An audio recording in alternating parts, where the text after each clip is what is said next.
bonheur et le devoir de vous présenter Bertrand Vergely.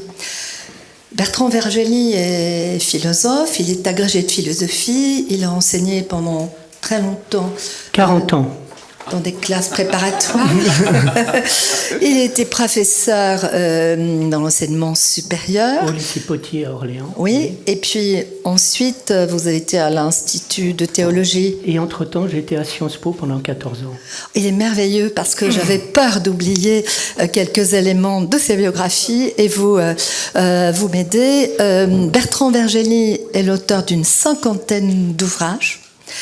Et lorsque nous avons eu l'idée de traiter du sujet du merveilleux, je m'étais dit que je ne pouvais pas organiser cette rencontre sans la présence de Bertrand Vergely, dont les écrits et les interventions orales que j'avais pu voir sur YouTube m'avaient beaucoup touchée. Alors, le merveilleux est un concept auquel à Chaumont, je tiens beaucoup. Et je suis très heureux que notre ami, qui reprend une pensée de Christiane Singer, ou Singer, je ne sais plus exactement, c'est Singer, je crois, disait qu'il ne faut jamais lâcher le fil de la merveille.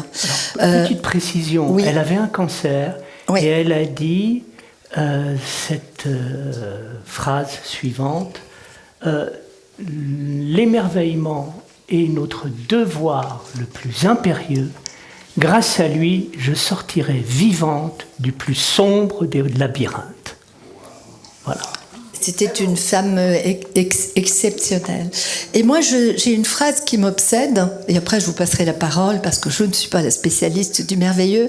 C'est une phrase de Giacometti qui dit « Je cherche à attraper dans le vide le fil blanc invisible du merveilleux qui vibre. » Et ce fil blanc du merveilleux, nous en avons besoin. Donc je ne vais pas me lancer dans une définition du merveilleux parce que j'ai d'éminents spécialistes de la question, mais je sais que vous êtes souvent très fâchés vis-à-vis des voleurs d'émerveillement qui sont très nombreux dans notre monde d'aujourd'hui.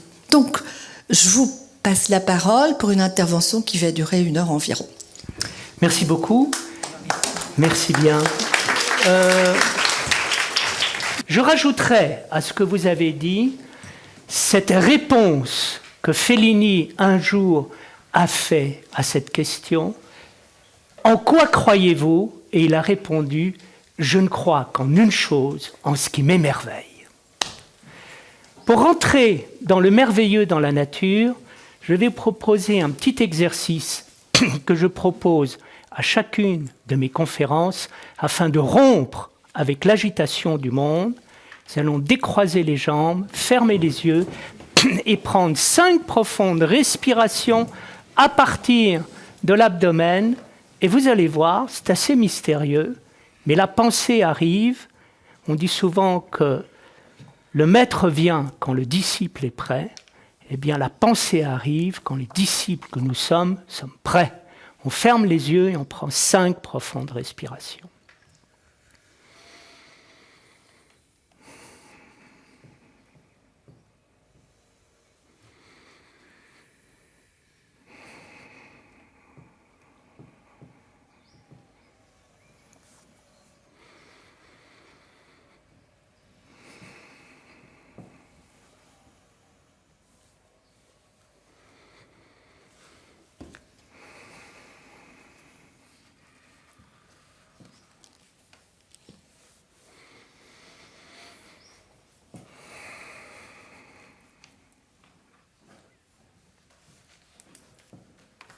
Merci beaucoup.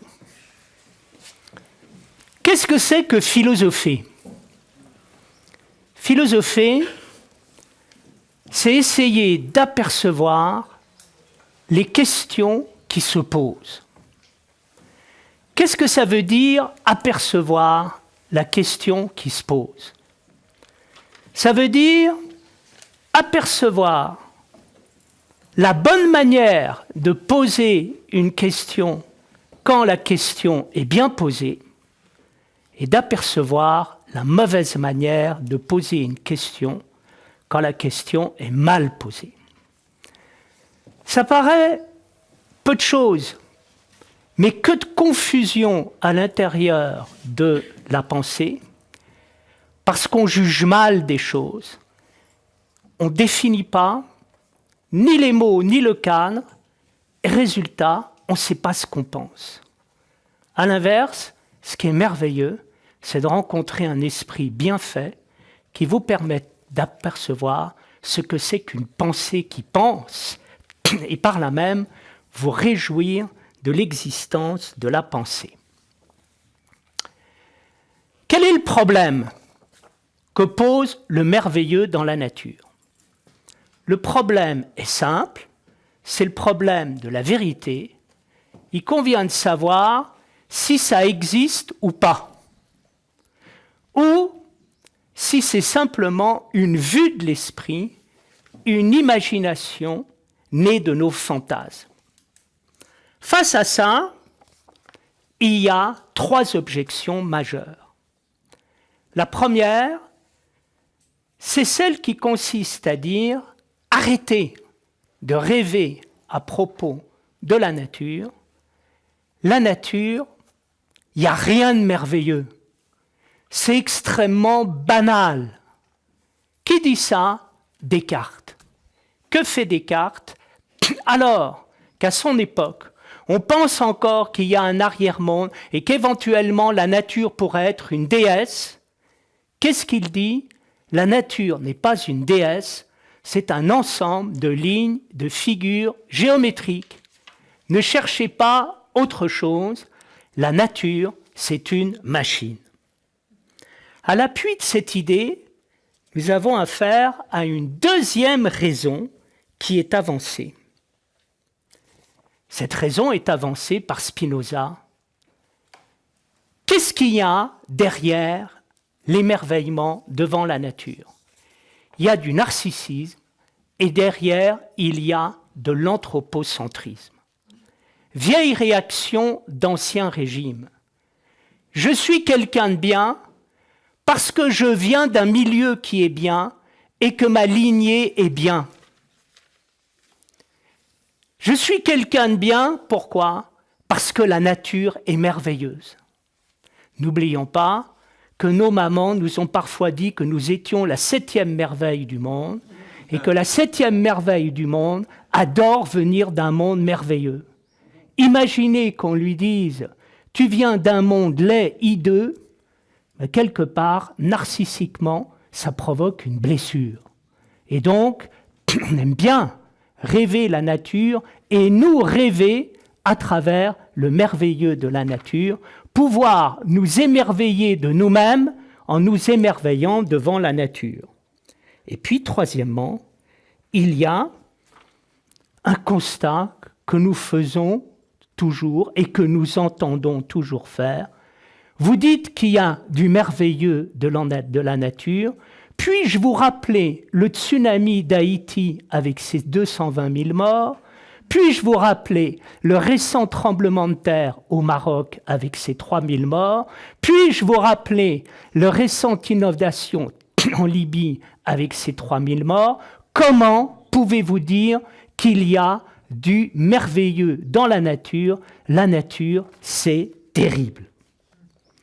Alors, il nous faut penser avec ça. Qu'est-ce qu'on fait? On peut en rester là.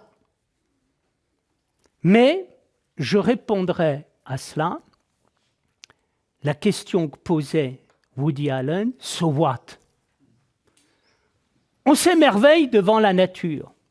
C'est vrai qu'il y a une certaine bêtise à s'émerveiller devant la nature et à oublier la banalité, le narcissisme, le terrible. Et c'est vrai que l'émerveillement peut rendre bête. Flaubert nous l'a admirablement montré dans Bouvard et Pécuchet. Mais il est vrai également que le non-émerveillement ne nous rend pas bêtes, mais attention, il peut nous rendre totalement cyniques. Imaginez qu'on vive dans un monde qui ne s'émerveille de rien, qui ne trouve rien de merveilleux. Ça commence dans l'indifférence, ça se continue dans la et ça se termine purement et simplement dans le nihilisme. C'est vrai que c'est pas terrible d'être bête et de s'émerveiller bêtement. Mais, en revanche, c'est carrément inquiétant de ne s'émerveiller de rien. Et on se souvient tous de cette parole qu'on a entendu dire par certaines épouses à leur mari. Tu pourrais quand même dans la vie t'émerveiller un peu de tes enfants et éventuellement de moi-même, parce que regarde-moi bien, si ça continue comme ça, tu ne me verras plus. Alors, le problème est le suivant. Qu'est-ce qu'on fait ? D'un côté, on s'aperçoit que l'émerveillement n'est pas forcément intelligent et terriblement philosophique. Mais de l'autre côté, on s'aperçoit que le non-émerveillement, c'est pas qu'il n'est pas intelligent, c'est qu'il est dangereusement intelligent. Alors je crois qu'on peut sortir de cette crise à partir du moment où on s'aperçoit que tout procède à propos de l'émerveillement et des problèmes que ça pose dans une confusion de termes. Le merveilleux, ça peut signifier deux choses. Ça peut signifier le féerique et ça peut signifier le miraculeux. Et vous verrez ce que j'entends par miraculeux. Vous aurez quelques occasions d'être surpris. Nous, communément, nous entendons quoi par le merveilleux ? Nous entendons par le merveilleux le féerique. Qu'est-ce que c'est que le féerique ? Eh bien, aussi curieux que ça puisse paraître, c'est ce moment où la nature n'existe plus. C'était un peu l'idéal de l'âge classique. Présenter la nature comme dépourvue de nature, totalement cultivée. Les jardins à la française.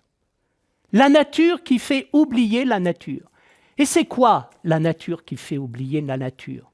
Walt Disney, c'est-à-dire les dessins animés, où les pierres dansent, les arbres chantent et les animaux jouent du jazz. Merveilleux. Mais aussi le moment féerique où ce n'est pas les humains qui abolissent la nature, ce sont les extraterrestres ou les fées qui abolissent les humains. Et qu'est-ce qu'on trouve féerique ? C'est quelque chose qui est proche d'une rêverie nihiliste, c'est-à-dire plus rien n'existe. On est tous fatigués de l'existence, on aimerait tous que ça s'arrête, pulsion de mort définie par Freud, et miracle, féerie, il n'y a plus de nature, plus de dureté, tout chante et tout danse, et merveille, il n'y a plus d'êtres humains. Les extraterrestres sont là et ont aboli la nature. Mais, et donc Nietzsche n'a pas tort de dire attention à l'idéal, derrière de l'idéal, vous avez secrètement une pulsion nihiliste. Mais attention, le merveilleux, c'est aussi le miraculeux. Qu'est-ce que c'est que le miraculeux ? Le miraculeux, ça renvoie au terme miracle.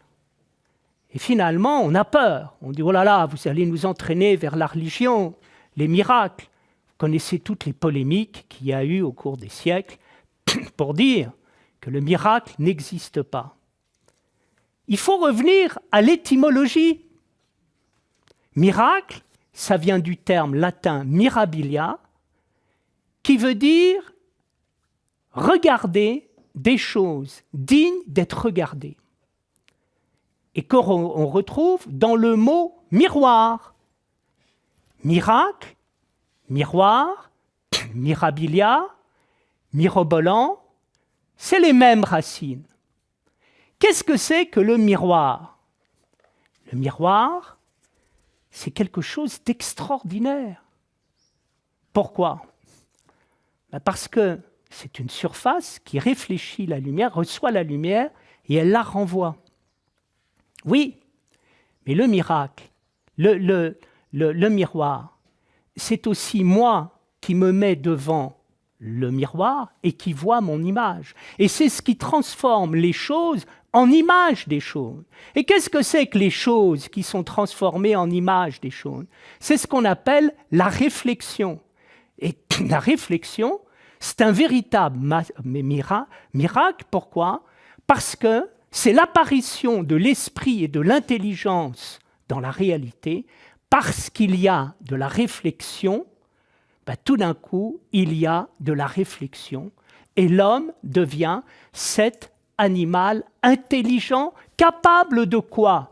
Capable de regarder l'univers, et on reviendra là-dessus, et quelque part de changer la face de l'univers, très bien vu par Pascal. Pourquoi? Parce que quand quelqu'un regarde l'univers est moins seul, il y a quelqu'un pour le regarder. L'univers n'existe pas pour personne, il existe pour quelqu'un. Imaginez que l'univers n'existe pour rien ni pour personne, c'est pas sûr que l'univers existerait pleinement. Ce sera l'occasion de nos réflexions. Nous avons besoin de la conscience, et plus que d'une conscience, pour faire vivre les choses. Si la conscience n'existe pas sans les choses n'existent pas sans une conscience. Et qui est-ce qui l'a très bien compris? C'est Jacques Lacan, dans le stade du miroir, où il montre que quand l'enfant voit pour la première fois son visage dans un miroir, il rit. Et pourquoi il rit? Parce que dans ce rire, il vit l'expérience qui permet de sortir de l'angoisse. Quand on n'a pas d'image de soi, on est émietté, dispersé et on est dans l'angoisse. Quand on est capable de se représenter ce que l'on est, on est capable de passer du multiple à l'un, on est capable de se rassembler, de s'unifier. Ça décrit quoi? Ça décrit ce que les Grecs appelaient la beauté, c'est-à-dire le passage du chaos au cosmos. Et ça permet de décrire ce qui est au cœur de tous les processus thérapeutiques pour se libérer de l'angoisse aujourd'hui, à savoir l'image, la représentation. Qu'est-ce qui fait qu'on est angoissé? C'est qu'on est incapable de rassembler l'émiettement de nos sensations et de nos émotions dans l'unité d'une représentation qui pourrait nous permettre d'avoir une certaine idée de nous-mêmes. Qu'est-ce qui fait que je suis angoissé? C'est que je vis et je ne sais plus qui je suis. Qu'est-ce qui fait qu'à un moment, je suis joyeux? C'est que je me sens exister parce que j'ai une certaine idée de moi-même qui m'est venue à travers une certaine idée des choses et des êtres. Alors, là, nous pouvons commencer à rentrer dans le problème qui est le nôtre. Le problème qui est le nôtre, c'est la vision courante qui nous explique que le merveilleux n'existe pas, la nature, c'est la banalité. Le merveilleux, c'est une projection de l'imagination humaine et ça n'a pas de réalité en dehors de la subjectivité. Le merveilleux, c'est terrible parce que, ne rêvons pas, la nature, c'est la violence et ce n'est pas du tout l'idéal. Eh bien, j'adore prendre le contre-pied des choses parce que c'est ça qui m'aide à penser. Je ne suis pas d'accord. et je vais vous montrer pourquoi je ne suis pas d'accord. Premier point, la nature, c'est absolument pas la banalité.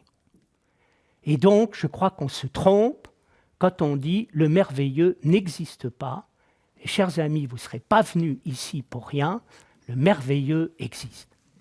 Le deuxième point, l'homme imagine le merveilleux. Ah, tant mieux. Ah, je me réjouis que les hommes puissent vivre subjectivement le merveilleux et qu'ils puissent le faire vivre et qu'ils rajoutent de leur imagination. Puis troisièmement, la nature est terrible. Eh bien, pour moi, le vrai problème, c'est pas la nature est merveilleuse, mais il y a du terrible. Ce que je trouve formidable, c'est qu'il y a du terrible et que le merveilleux existe malgré tout. C'est ça qui est merveilleux. Je n'abolis pas le terrible, mais on va changer de rapport. Pour ça, je crois qu'il faut comprendre 3 termes. Le premier, c'est le terme contempler. Le deuxième, c'est le terme voir. Et le troisième, c'est le terme résister. Contempler, voir, résister.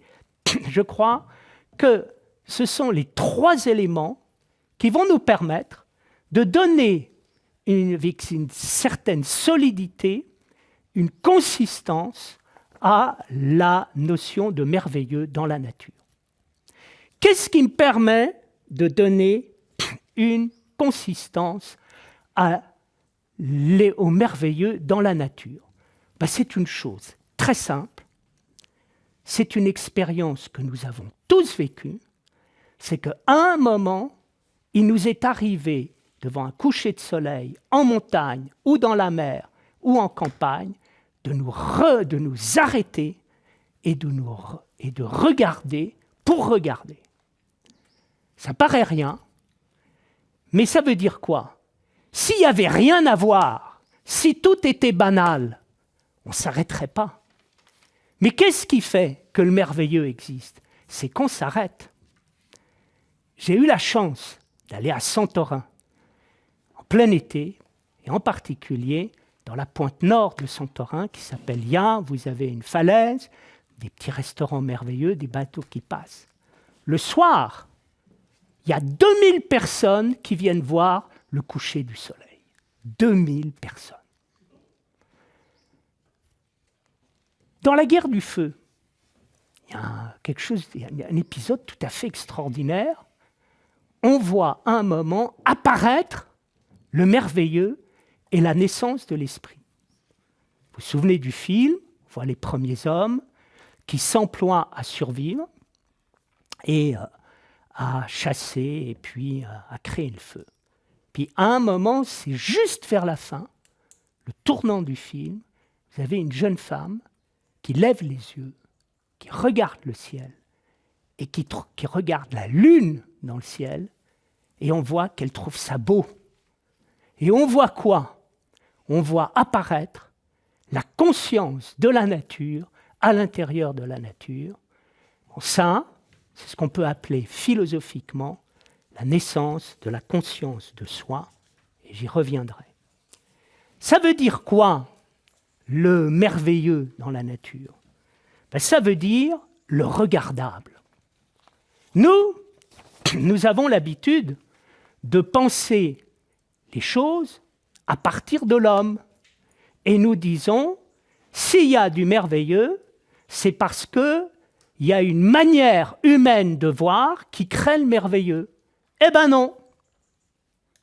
S'il y a du merveilleux, c'est que le merveilleux ne dépend pas simplement du regard humain. Le merveilleux, il dépend de l'être. Et là, je prononce un mot très contesté par toute une tradition postmoderne de la philosophie, mais qui rend compte exactement de ce qui se passe et qui va m'amener à ne pas être d'accord avec toute une partie de la philosophie moderne, et en particulier avec Spinoza. Prenons Spinoza, qu'est-ce qu'il dit? Ce n'est pas parce qu'une chose est belle que je la désire, c'est parce que je la désire qu'elle est belle. Bien évidemment, que la beauté existe parce qu'elle est désirée. Mais elle est désirée parce qu'elle est désirable. Et que le désirable existe. Et qu'à un moment, la beauté, ce n'est pas simplement quelque chose de subjectif, c'est quelque chose d'objectif. Et cet objectif, il vient d'où? Bien, je vais encore me fâcher avec la philosophie moderne, mais il vient du caractère métaphysique de l'existence. C'est-à-dire, nous avons quoi dans l'existence? Nous avons la matière, mais nous avons aussi la forme. Nous avons la matière, mais nous avons le fait que la matière existe et qu'à un moment, on renvoie à ce qu'on appelle l'être. Et puis nous avons également l'intelligible. Et qu'est-ce qui se passe lorsque nous faisons une expérience de regarder? C'est que tout d'un coup, nous sommes devant le regardable, et devant le regardable, nous avons affaire à ce qu'on appelle l'être, c'est-à-dire ce qui existe vraiment, et ce qui existe tellement vraiment que non seulement ça existe vraiment, mais ça existe intelligemment. Et ça existe tellement et réellement et intelligemment qu'en regardant le coucher de soleil sur la mer, je suis rempli de paix, je suis rempli d'apaisement. J'ai parfois même, grâce à ça, des idées que je n'aurais pas eues. Je suis régénéré par ce que je vois. Et je trouve ça merveilleux. Le gros problème qu'il y a, c'est que j'ai un peu honte de le dire, parce que si je commence à le dire, on me dira « tu t'imagines, c'est toi qui t'es fait un film et un cinéma, qu'est-ce qu'on a entendu là-dessus ?» Et puis si vous en parlez à certains de mes amis philosophes, on va dire « oh mon Dieu, la métaphysique revient, au secours !» De ce point de vue-là, ce qui est très curieux dans l'expérience du regard d'âme, c'est que celui qui l'a très bien compris, c'est un matérialiste qui est Épicure. Et qu'est-ce qu'il dit, Épicure? Épicure dit, quand je regarde quelque chose, c'est pas moi qui regarde, c'est la chose qui vient en moi et qui s'inscrit en moi et qui rentre en moi. Donc, Épicure, matérialiste, qui n'avait pas de raison d'idéaliser la nature, en fait, aussi curieux que ça puisse paraître, nous donne, à travers sa théorie du simulacre, la plus belle définition qui soit, finalement, de l'expérience du merveilleux. Et cette expérience du merveilleux, elle permet de répondre à une interrogation de Kant dans la critique de la faculté de juger, où Kant dit il y a une énigme dans la nature, je ne comprends pas comment la nature qui ne pense pas peut élever en moi les sentiments les plus moraux, les plus sublimes, quand je regarde celle-ci. Quelque part, la nature te donne ces idées. Pourquoi? Mais parce que la nature est une réalité totalement métaphysique, intelligible, ontologique et absolument spirituelle. Et c'est cette communication d'esprit à esprit qui fait qu'à un moment, tu vois ce que tu vois. Et là, on touche à quelque chose de très important pour l'expérience de l'art. Bachelard, dans la poétique de la rêverie, cite ce romantique qu'il dit « Quand je suis dans la nature, ce n'est pas moi qui la regarde, c'est elle qui me regarde. » Et j'ai eu 3 expériences esthétiques absolues dans ma vie où j'ai fait exactement la même expérience. J'étais à Vienne, au Kunsthistorisches Museum, et je regarde l'allégorie de la peinture de Vermeer, et tout d'un coup, j'ai l'impression que ce n'est pas moi qui regarde le tableau, c'est le tableau qui me regarde.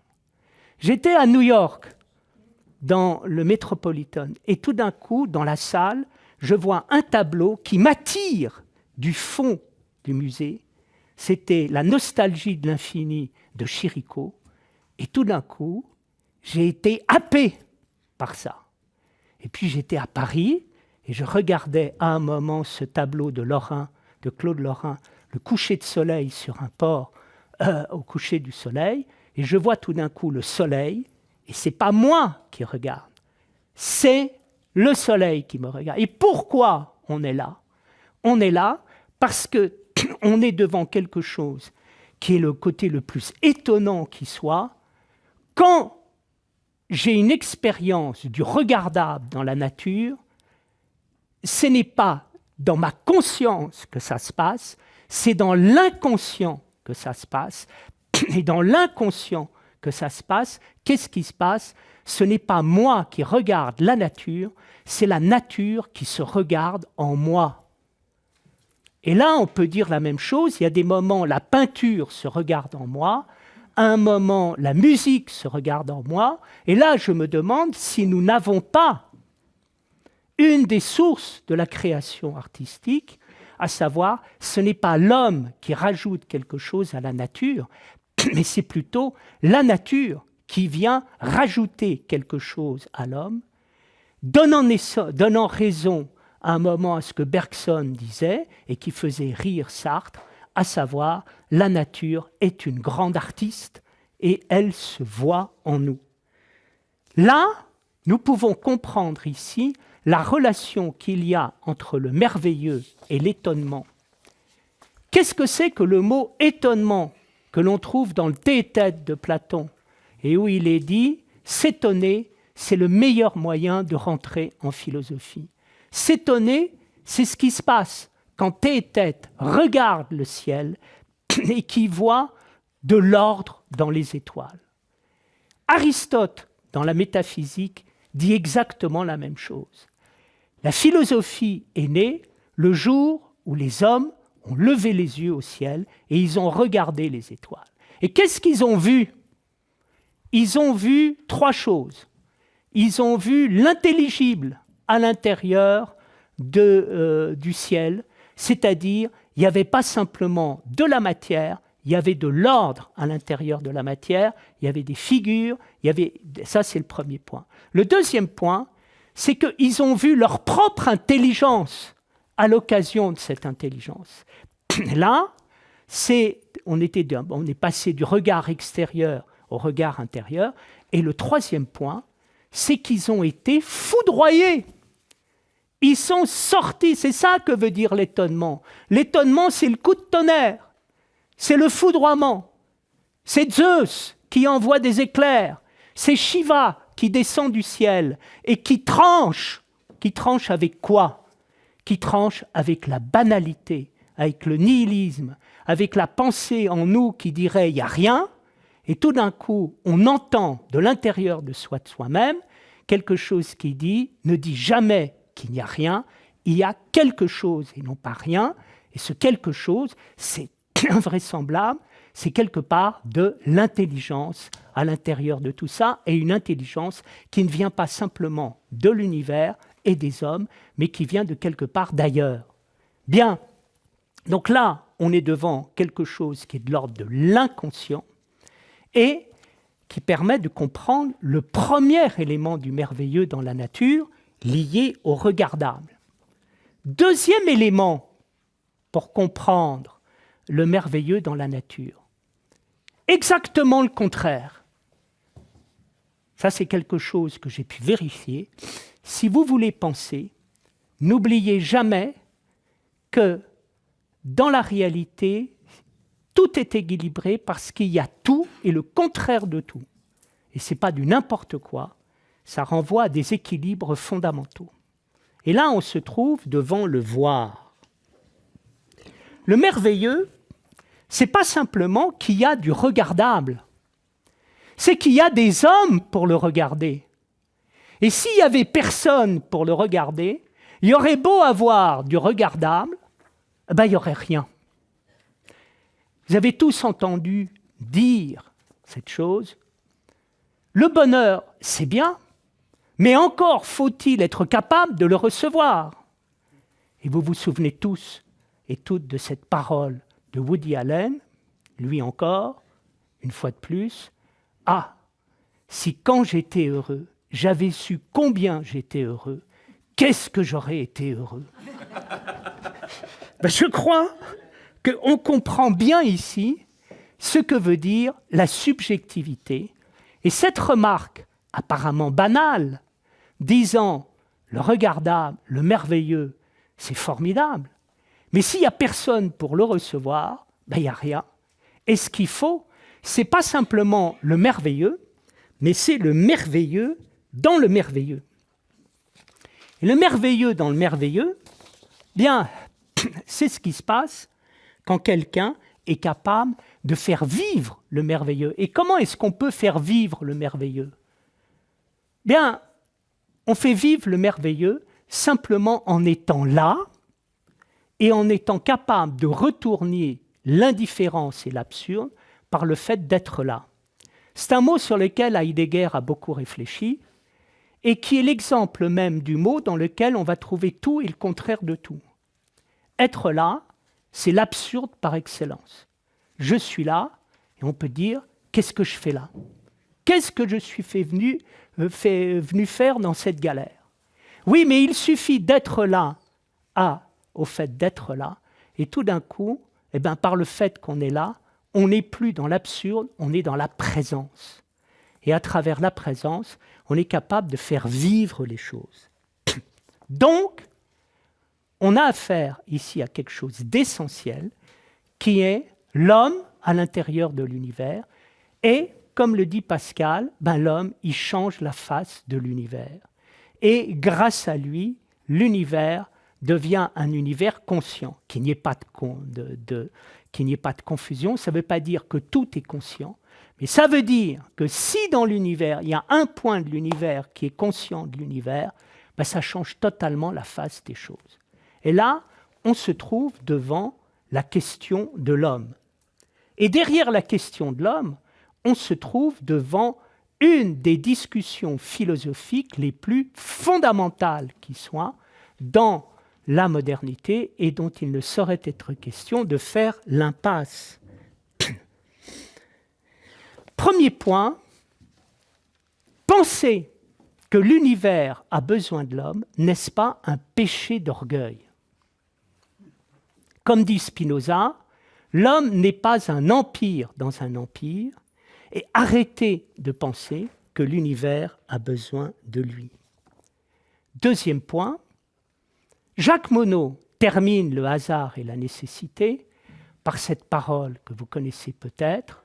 Nous savons désormais que l'homme est seul au monde dans un univers où il a surgi par hasard et qui est indifférent à ses joies et à ses peines.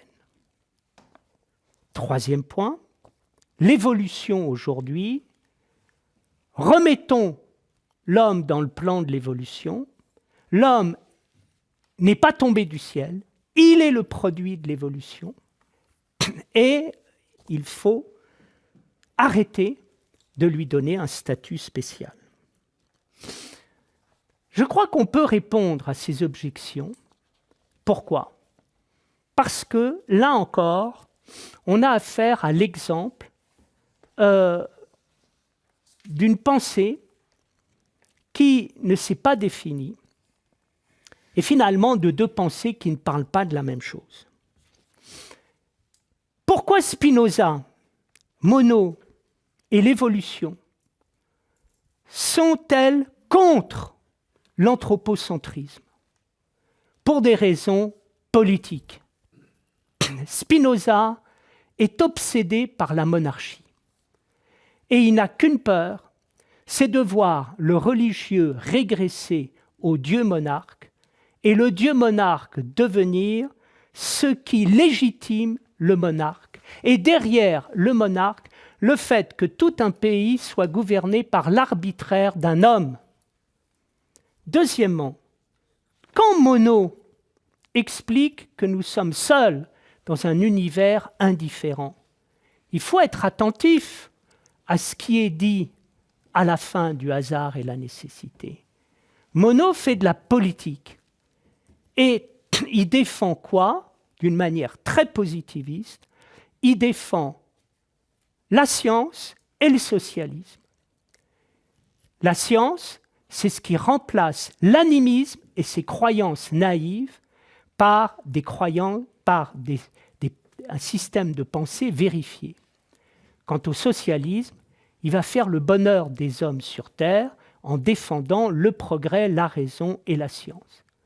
Et donc, Monod n'a qu'une peur, c'est de voir l'intelligence humaine régresser à ce qu'il appelle le royaume des ténèbres, qui est symbolisé par l'animisme.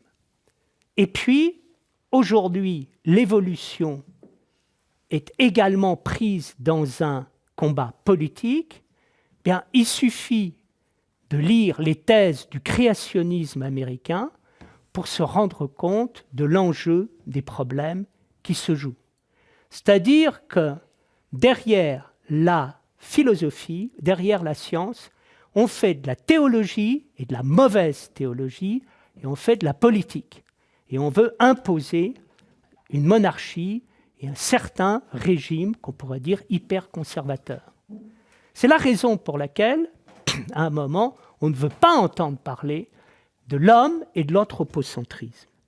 Mais il faut quand même revenir aux racines de notre culture. Je voudrais citer quand même ici 3 paroles sur lesquelles se fonde tout notre édifice. Toute notre culture se fonde sur ce qu'on peut l'appeler l'anthropocentrisme. Et l'anthropocentrisme, il est extrêmement intelligent, pas du tout narcissique, nullement politique et nullement bassement théologique. Premièrement, Delphes, à savoir, l'homme est la clé de l'univers, connais-toi toi-même et tu connaîtras le secret de l'univers et des dieux. Deuxièmement, Sophocle, Antigone, parmi toutes les merveilles qu'il y a dans le monde, la merveille, c'est l'homme. Et troisièmement, saint Augustin, avec cette parole prodigieuse, Dieu a créé l'homme pour que le monde ait un commencement, cité par Hannah Arendt à la fin du système totalitaire. Qu'est-ce que ça veut dire ? Connais-toi toi-même et tu connaîtras le secret de l'univers et des dieux. Ça veut dire toi qui rentres dans le temple de Delphes. Souviens-toi que les dieux ne sont pas à l'extérieur de toi, mais ils sont à l'intérieur de toi. Parce que ce qui est divin, c'est que tout vit intérieurement. Et comme le dit Héraclite, derrière l'ordre visible, il y a l'ordre invisible. Et donc l'homme, c'est quoi ? Ce n'est pas la glorification de l'homme comme nombril du monde, mais c'est le moyen, la porte d'entrée pour pouvoir aller dans l'intériorité. Même chose, quand il est dit dans Antigone, il est dit, parmi toutes les merveilles, la merveille, c'est l'homme. C'est quoi ? Ben, c'est ce qui se passe dans Antigone. N'oubliez pas que toute la pièce d'Antigone repose sur la question des rites funéraires et permet de dire ce qui permet à l'humanité d'être l'humanité, c'est quoi ? C'est le fait que les hommes enterrent leurs morts. Et pourquoi est-ce que les rites funéraires sont un signe d'humanité ? Ben, tout simplement parce que l'homme, même quand il est mort, est encore un homme. Et ce n'est pas parce qu'on est mort qu'on cesse d'être un homme. Et là, il y a quelque chose de sidérant. C'est la raison pour laquelle on ne jette pas les morts à la poubelle. Et puis le troisième point, quand saint Augustin dit « Dieu a créé l'homme pour que l'homme ait un commencement », ben c'est tout simplement le fait de dire « Le monde commence vraiment quand l'esprit du monde naît ». Et pour ça, ben, quelque part, l'homme, ça nous permet de comprendre cela. Et donc, nous avons affaire ici à le deuxième élément qui permet de donner une structure au merveilleux. Le merveilleux, c'est quoi ? C'est la nature qui se regarde en nous, à travers nous, mais c'est aussi ce qu'on peut appeler la conscience transcendantale. Et la conscience transcendantale, c'est quoi ? C'est cette chose inimaginable et inouïe qui permet de comprendre ce que veut dire une expérience de réalité. Qu'est-ce que c'est que la réalité ? La réalité, c'est 4 éléments et pas un seul. La réalité, c'est certes les choses en face de nous, oui, mais c'est aussi la conscience des choses en face de nous, et puis c'est la conscience de cette conscience, et si on pousse un peu plus loin, c'est la conscience de cette conscience. Et donc, on est là devant quelque chose de vertigineux qui s'appelle l'englobant et qui est une des découvertes stupéfiantes de la philosophie moderne, ce qu'on appelle la conscience transcendantale. Ça veut dire quoi? Ça a pour nom conscience, mais quelque part, c'est le mystère des mystères, l'énigme des énigmes. Il y a de la pensée qui nous permet de penser et ainsi d'être vivants en étant conscients que nous sommes. C'est-à-dire qu'il faut bien voir ici, une des choses les plus extraordinaires qui soit au monde, c'est que nous soyons ici, dans cette pièce, assis sur notre chaise, et qu'on puisse y être en étant conscient d'y être. On n'imagine pas ce que ça signifie pour en arriver là. Troisième point et dernier point. J'ai parlé de la conscience, j'ai parlé de l'inconscient. Il importe maintenant de rassembler les choses et d'essayer de comprendre ce que veut dire le terme de résister. Le terme de résister, il est intéressant parce qu'il permet de répondre à la question. Il y a du terrible dans la nature et pas simplement du merveilleux. Qu'est-ce que tu en fais? Est-ce que le terrible n'est pas une réfutation du merveilleux? Eh bien non. Le terrible n'est pas une réfutation du merveilleux. Pourquoi? Premièrement, pour une chose très simple, heureusement que tout n'est pas merveilleux en permanence, parce qu'autrement, ce ne serait pas merveilleux du tout. Ce serait l'enfer. Et ça permettrait de donner raison une fois de plus à Woody Allen, qui disait que l'éternité c'est long, surtout vers la fin.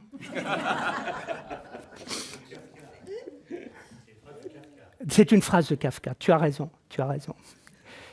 Mais le deuxième point important, c'est que le merveilleux, ça a des limites. Et heureusement que ça a des limites. Pourquoi? Parce qu'il y a du réel.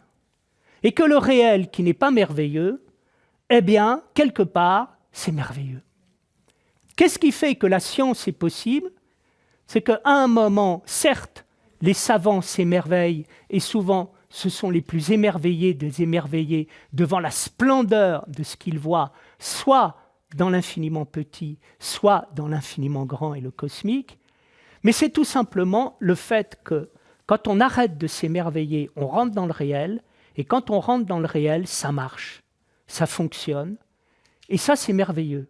Et donc, on a affaire à un paradoxe. Et puis, le troisième point, c'est de dire que le terrible, bien, oblige à renverser complètement notre vision des choses et à sortir de ce qu'on peut appeler une vision d'enfant.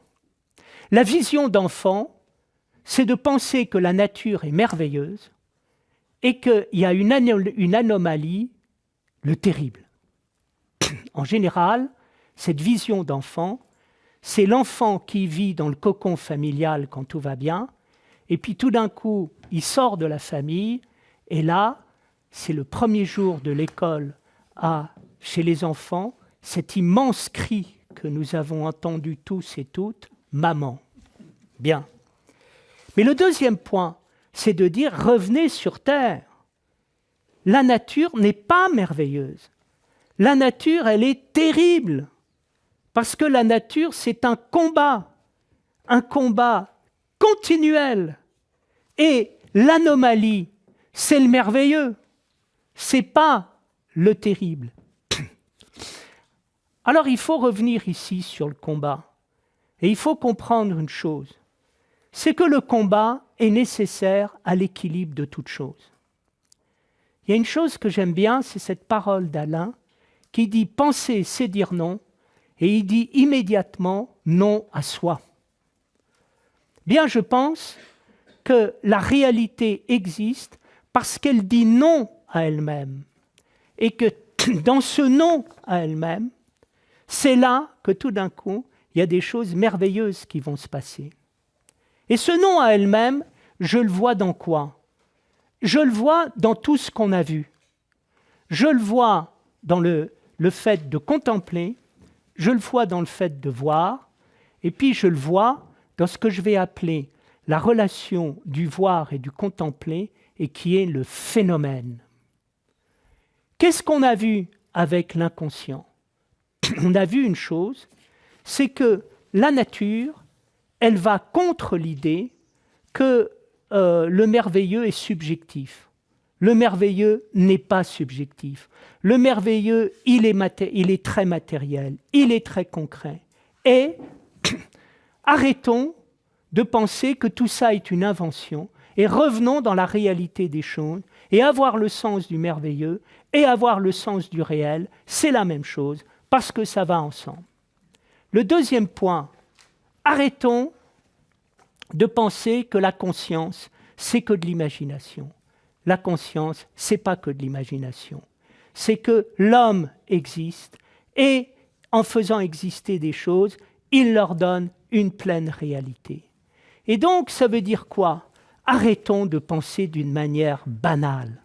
Arrêtons de penser ou bien dans l'inconscient, ou bien dans le conscient, ou bien avec la nature, ou bien avec l'homme, mais pensons avec tout. Et pensons avec tout pour penser quoi? Pour penser que la réalité dans laquelle nous sommes, c'est la nature qui va contre l'homme, l'homme qui va contre la nature, et puis c'est le tout qui va contre tout. Pourquoi? Parce que le tout nous renvoie à l'essence des choses. Et l'essence des choses, c'est ce qu'on peut appeler la nature, et c'est ce qu'on peut appeler le phénomène. Qu'est-ce que c'est que la nature? Nous faisons une confusion complète à propos de la nature parce que nous confondons les règnes de la nature avec la nature elle-même. Pour nous, la nature, c'est l'environnement, c'est la faune et la flore, et on oublie volontiers le minéral et l'humain. Or, les règnes de la nature, c'est le minéral, le végétal, l'animal et l'humain. Ça, c'est les règnes de la nature. Mais la nature, ça veut dire quoi?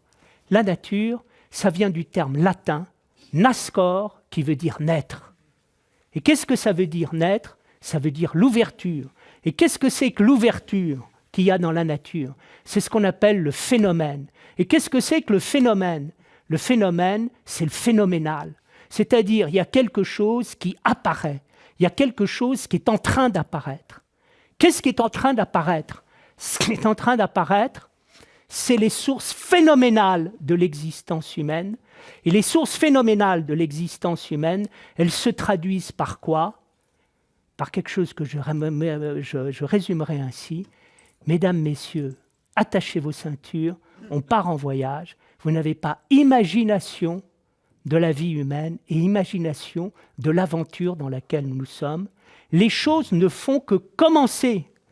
Vous croyez que la nature a été créée, la nature est en train de se créer. L'homme est en train de se créer. L'histoire est en train de se créer. Arrêtez de penser que tout est créé et fait. Et commencez à quoi? Commencez à un moment à tout mettre en mouvement. C'est la raison pour laquelle nous sommes dans un monde étrange. Nous sommes dans un monde chaotique et pourtant rien n'est plus ordonné que ce monde chaotique. Pourquoi? Parce que nous sommes dans un monde qui commence. Et comme ce monde commence, eh bien, il ne peut pas s'arrêter. Et donc, il est obligé d'aller contre lui-même pour pouvoir être lui-même et trouver un équilibre. Et là, ça permet de comprendre quoi? Ça permet de comprendre le merveilleux dans la nature. C'est-à-dire que si on comprend ça, on peut arriver à quelque chose qui est l'essence de ce qu'on peut appeler la paix de l'âme qui a été recherchée par les anciens. Et qu'est-ce que c'est que la paix de l'âme recherchée par les anciens? C'est de pouvoir être calme et serein au milieu de la tempête. Et ça, c'est quoi? Bien, c'est nous tous les jours. C'est-à-dire que, miraculeusement, malgré le chaos du monde, malgré les difficultés que nous rencontrons chacun dans nos vies, ce qui est quand même ahurissant, c'est que nous sommes capables de vivre et nous trouvons la force de vivre. Et donc, il y a là quelque chose d'extraordinaire. Et cet extraordinaire renvoie à quoi? Il renvoie à ce par quoi je terminerai. Qu'est-ce que c'est que le merveilleux dans la nature? Le merveilleux dans la nature, c'est que nous participons à quelque chose d'extraordinaire qui est l'existence et qui va bien au-delà de tout ce que nous pouvons imaginer. Ceux qui se rendent compte aujourd'hui de ça sont les grands savants qui ont approché les grandes structures de l'univers et qui sont sidérés par ce qu'ils découvrent. Bernard d'Espagna disait dans son traité de physique, les sources de la réalité sont tellement intelligentes que nous n'avons pas encore les moyens intellectuels de pouvoir les aborder. Heidegger disait, ce qui nous fait penser, c'est ce que nous ne pensons pas encore. Et qu'est-ce que c'est que cet extraordinaire? Cet extraordinaire, c'est ce que Platon appelle le soleil. Et le soleil, c'est quoi? C'est le sommet de la connaissance. Et c'est quoi le sommet de la connaissance? Le sommet de la connaissance, c'est ce que Platon décrit dans la République en disant, si tu veux connaître la réalité, il faut que tu saches que la réalité est constituée par la chose vue, le regardable, l'œil capable de voir, le regardant, et quelque chose qui est capable d'aller au-delà du regardable et du regardant, et qui est le soleil. Et qu'est-ce que c'est que le soleil? C'est la source extraordinaire de l'existence. Si tu as le sens de cette source extraordinaire de l'existence, tu ne regretteras pas d'être venu dans ce monde. Tu auras découvert ton identité, être fils et fille du soleil.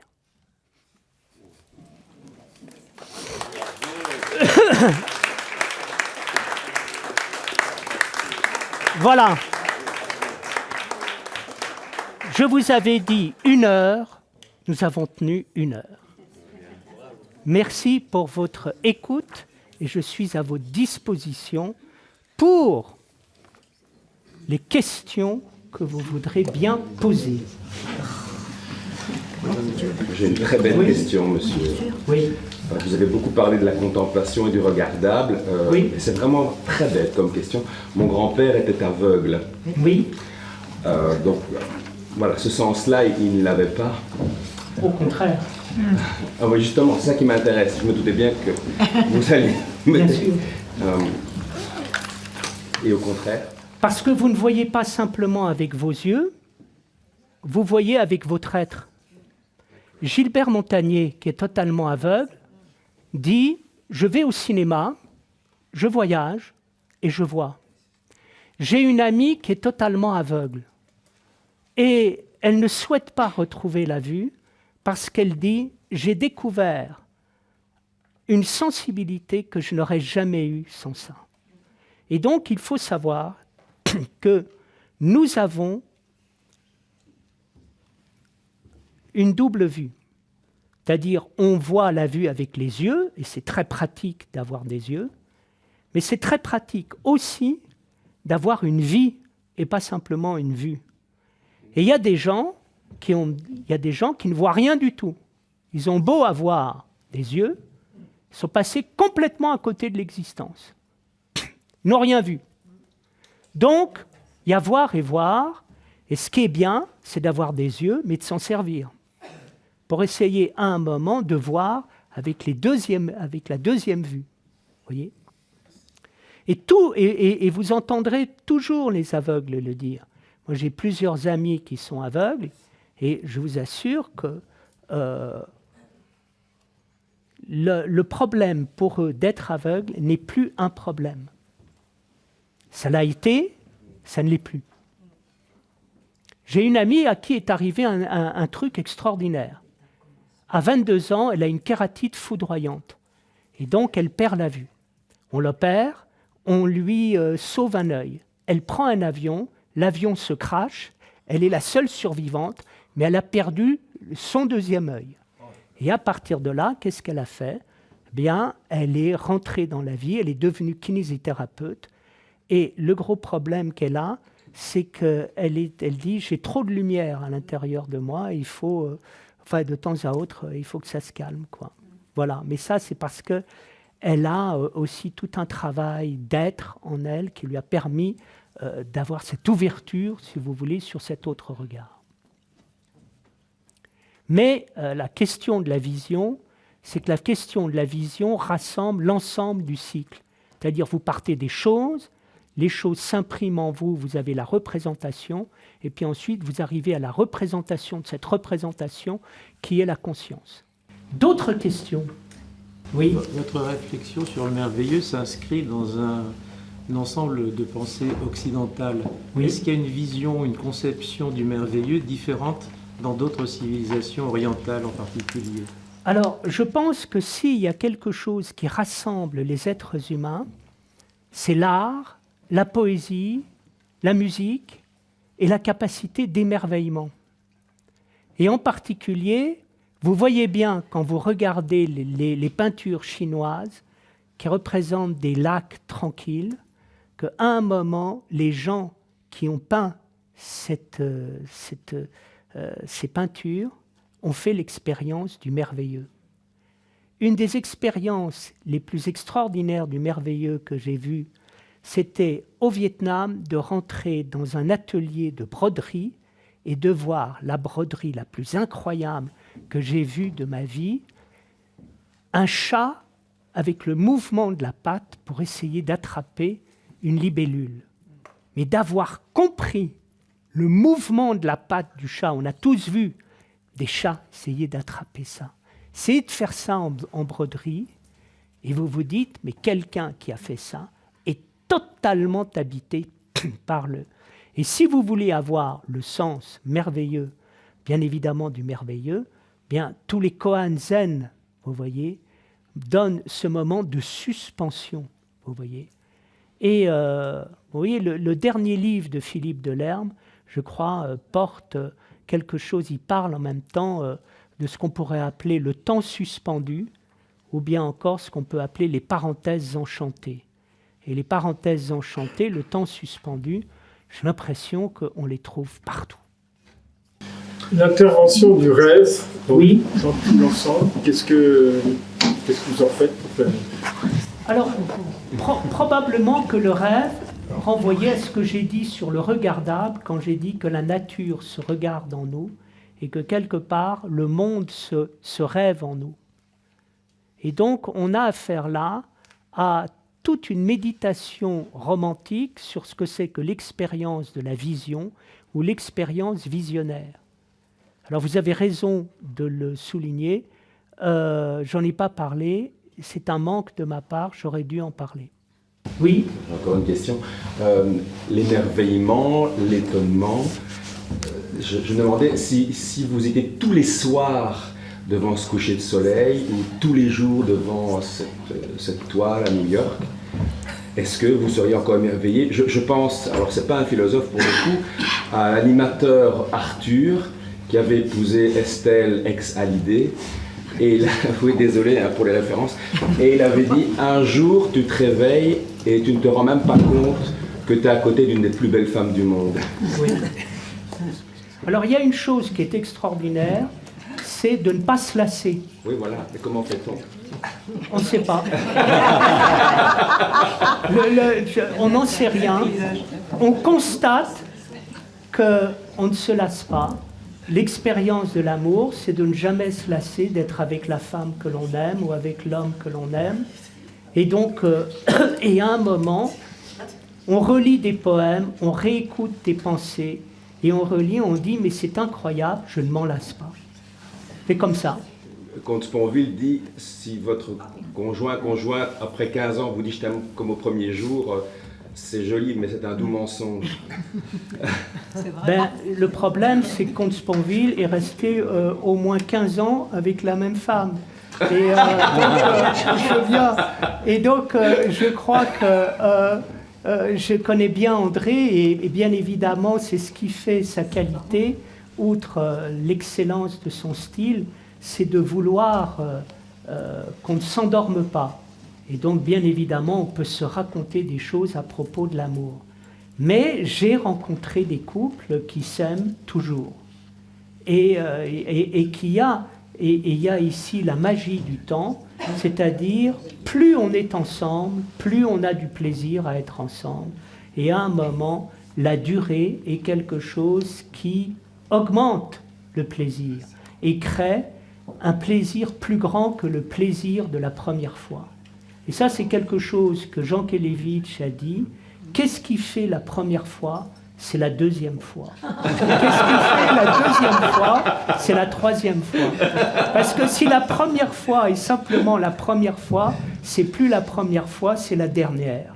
Et donc, ce qui est très beau, c'est qu'à un moment, il y a une première fois qui amène la deuxième fois, et la deuxième fois, on amène une troisième, et après, on a des choses magnifiques, c'est qu'on est dans ce qu'on appelle l'horizon de la promesse. Et l'horizon de la promesse, c'est que tout d'un coup, il y a une durée, et plus il y a de durée, eh ben, plus ça dure, et mieux ça dure.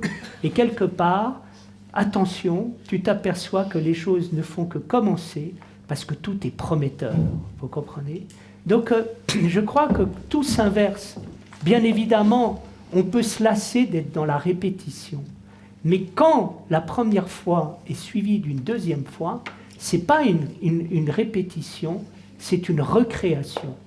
Vous comprenez ? Et ça, c'est merveilleux. Donc, c'est ça qui est intéressant. La durée de l'amour ne nuit pas à l'amour. Mais la durée de l'amour participe de l'augmentation de l'amour. Sur le concept de nature, je trouve que vous répondez un peu à Descola.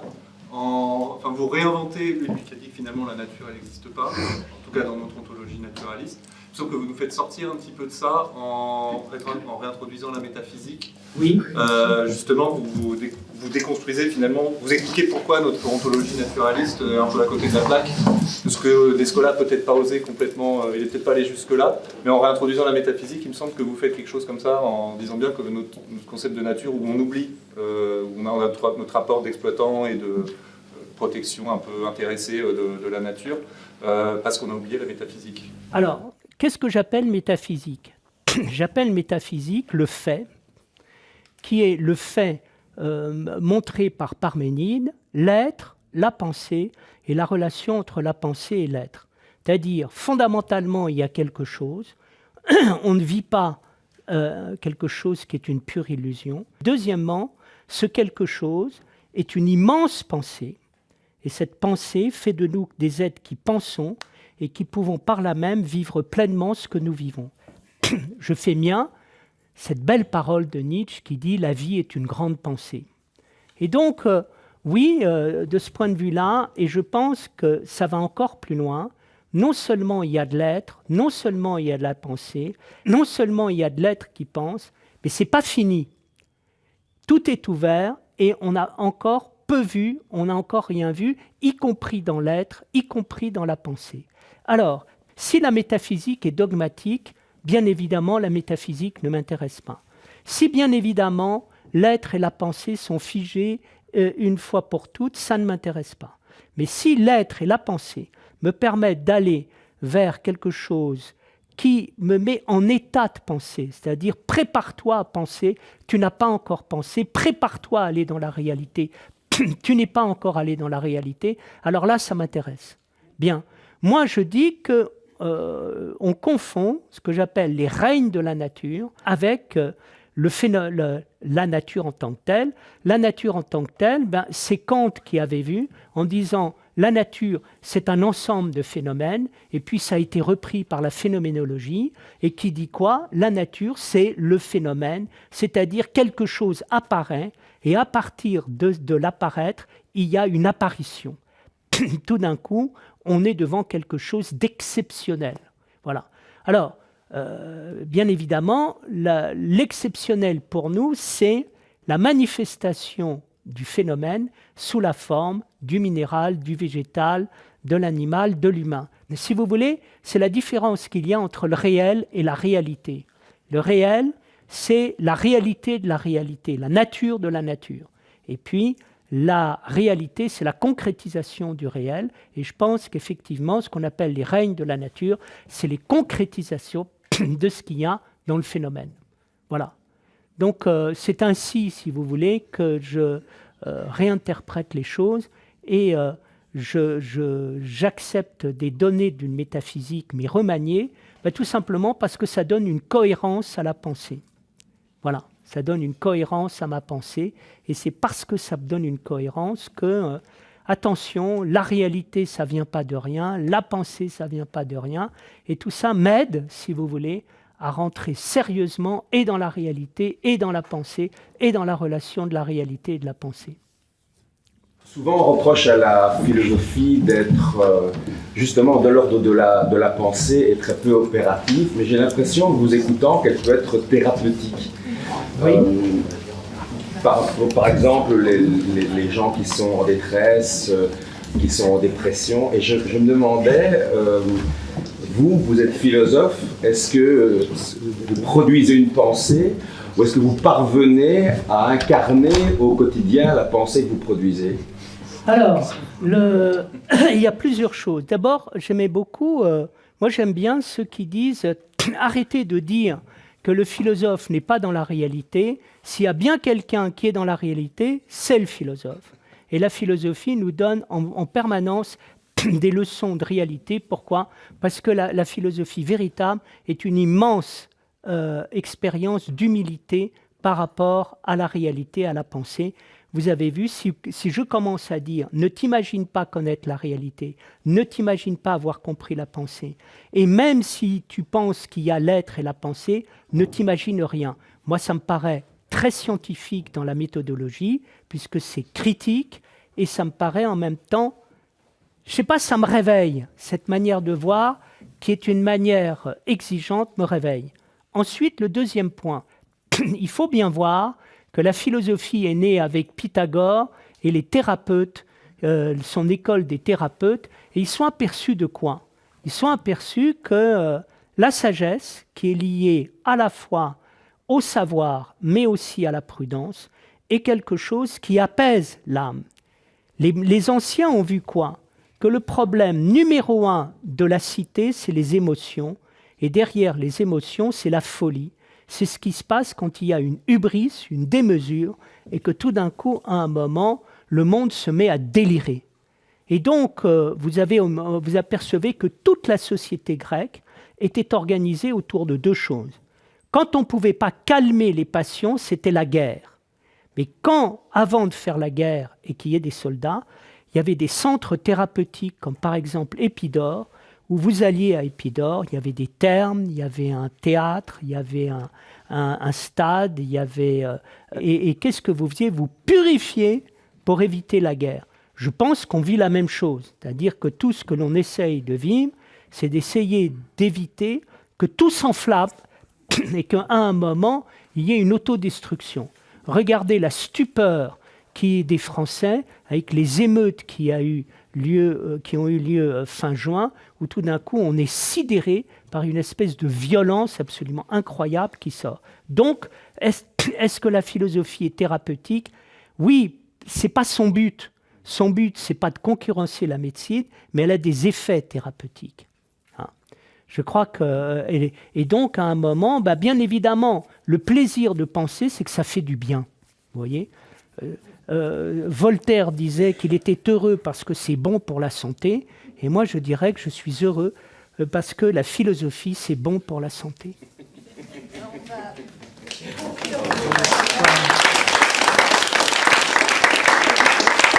Merci beaucoup pour votre écoute et je me réjouis d'écouter Étienne Klein avec vous.